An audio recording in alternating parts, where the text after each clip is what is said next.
Alhamdulillahilladzi faddala al-jumu'ata ala baqiyatil ayyami faja'alaha sayyidal ayyam. Wassalatu wassalamu ala rasulillahi alladzi ahya al-jumu'ata laylaha wa naharaha bisalihil a'mali. Nusalli wa nusallimu ala hadha an-nabiyil karim ar-rasulil mubin sayyidina Muhammadil amin wa ala alihi wa sahbihi ajma'in wa ba'd. Saudara-saudariku, di antara sekian waktu yang dibentangkan oleh Allah Subhanahu wa taala, lalu disandingkan kemuliaan yang begitu istimewa di dalamnya, yaitu Jumat. Jumat yang ditetapkan oleh Allah Subhanahu wa taala sebagai penghulu di antara sekian hari, Sayyidul Ayyam. Di hari itu diciptakan ayahanda kita Adam alaihissalam. Di hari itu ditempatkan beliau di surga untuk menerima pelatihan sebelum turun menjalani misi di bumi. Dan di hari itu pula beliau memulai misinya di bumi, membawa sesuatu yang istimewa sebagai bentuk ibadah kepada Allah Subhanahu wa taala yang kelak diwariskan kepada anak cucunya, termasuk kita saat ini. Di Jumat itu pula Allah Subhanahu wa taala memberikan banyak bentangan kemuliaan di siang dan malamnya. Bahkan Allah spesifik memberikan kesan keutamaan dengan menurunkan Quran surah ke-62 dengan namanya Al-Jumu'ah, dan memanggil setiap insan beriman untuk bisa mengoptimalkan ibadah di hari Jumat ini dengan meningkatkan zikir kepadanya. A'udzubillahi minasyaitonirrajim. Bismillahirrahmanirrahim. Ya ayyuhalladzina amanu, hai seluruh yang beriman kepada Allah tanpa kecuali, idza nudiya lis-salati min yaumil jumu'ati fas'au ila dzikrillah wa dzarul bai', dzalikum khairul lakum in kuntum ta'lamun. Hai seluruh insan yang beriman tanpa kecuali, jika telah diseru kalian semua di hari Jumat itu untuk mengingat Allah, menunaikan sholat, beribadah kepadanya, maka bergegaslah, bersiap dengan sempurna. Respon seruan itu, tinggalkan aktivitas jual beli atau berbagai hal yang menyertainya, dan itu semua akan lebih mulia, istimewa jika engkau lakukan walaupun engkau barangkali belum mengetahuinya.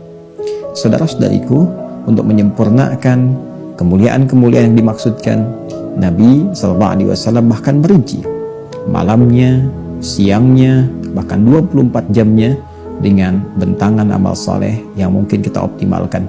Inilah yang ingin kita utarakan di antara sekian sunnah-sunnah untuk menghidupkan Jumat, baik malam ataupun siangnya. Yang pertama, kita bisa hidupkan dengan memperbanyak bacaan Al-Quran. Ada surah-surah yang bisa kita pilih, ada hadis-hadis juga yang menguatkan kepada kita untuk mengoptimalkannya. Seluruh ayat Al-Quran surahnya mulia, tapi ada beberapa surah yang kiranya bisa dioptimalkan dengan hikmah tertentu, khusus di hari Jumat, siang atau malamnya. Ada surah Al-Kahf, surah ke-18.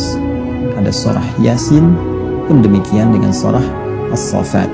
Bisa kita bacakan, dan tidak lupa memohon kepada Allah, memperbanyak doa setelah tuntas membacakannya. Yang kedua, ada juga anjuran untuk memperbanyak sholawat kepada Rasulullah SAW. Diharapkan dengan sholawat itu tidak hanya menambahkan 10 kemuliaan bagi kita, tapi mendekatkan diri kita dengan Allah Subhanahu wa taala, mendekatkan diri kita dengan Rasulullah SAW.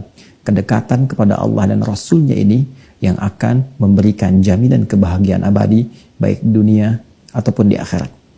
Di hari Jumat pula ada tuntunan kepada kita untuk mempersiapkan secara sempurna penunaian sholat Jumat. Bahkan spesifik, Nabi membimbing kita agar sebelum berangkat bersuci terlebih dahulu, mandi, kenakan wewangian, melangkah yang baik, masuk ke masjid dengan sopan, jangan pisahkan tempat duduk orang, tunaikan sholat dengan tenang, dengarkan khutbah dengan fokus. Maka siapa yang bisa menunaikannya, Nabi tegaskan, dia berpotensi terampuni dosa-dosa yang pernah dia kerjakan di antara 2 Jumat. Bahkan di hadis lain, Nabi tegas menyampaikan keutamaan ini disandingkan dengan pemberian manfaat antar salat, bahkan pemberian kafarat dari dosa antar Ramadan. As-salawatu ila salawat, al-jumu'atu ila al-jumu'ah, wa Ramadan ila Ramadan kafaratun lima bainahunna. Salat satu ke salat yang lain di salat fardu itu, Jumat ke Jumat, Ramadan ke Ramadan, berpotensi menggugurkan, menghapuskan dosa-dosa yang pernah dilakukan di antara jeda waktu-waktu itu. Saudara-saudariku, yang keempat, ada sesuatu juga yang sangat mulia. Di Jumat ada sekejap waktu yang sangat singkat dan dihadiahkan oleh Allah kepada kita agar digunakan untuk berdoa. Siapa yang mampu memanfaatkan waktu singkat itu untuk berdoa, bertepatan dengannya, sesuai adabnya, maka terjawablah doa yang ia mohonkan. Waktu ini banyak ragam pendapat dari ulama. Ada yang mengatakan di antara dua khutbah. Ada yang mengatakan juga dan dikuatkan dalam beberapa riwayat waktunya ba'da asar menjelang maghrib. Maka biasakan berdoa, manfaatkan malamnya, subuhnya, siangnya, sorenya, menjelang ke maghribnya. Minta kepada Allah. Boleh jadi di antara sekian doa itu, itulah yang bersamaan dengan waktu yang dijanjikan. Allahumma kfina bihalalika an haramik, wa aghnina bi ta'atika an ma'siyatik, wa bi fadlika amman siwak. Di antara doa yang diajarkan, mohon, ya Allah, cukupkan kepada kami segala yang halal darimu, jauhkan dari yang haram. Ya Allah, kami mohon kepadamu, anugerahkan segala kemuliaan kepada kami, ya Allah, dan jauhkan dari segala yang buruk-buruk. Ya Allah, jaga kami untuk taat kepadamu, dan jauhkan dari tindakan-tindakan yang tidak engkau senangi.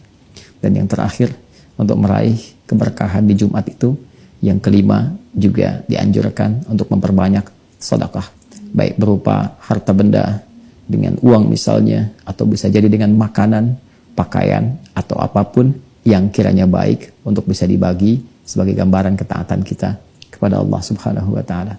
Selamat memperbanyak amal sunnah, semoga diterima dan diikhlaskan oleh Allah Subhanahu wa Ta'ala dan menjadi penghapus dari dosa-dosa yang pernah dilakukan.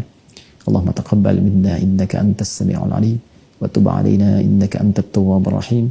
Wassallallahu ala sayyidina Muhammad wa ala alihi wa sahbihi ajma'in.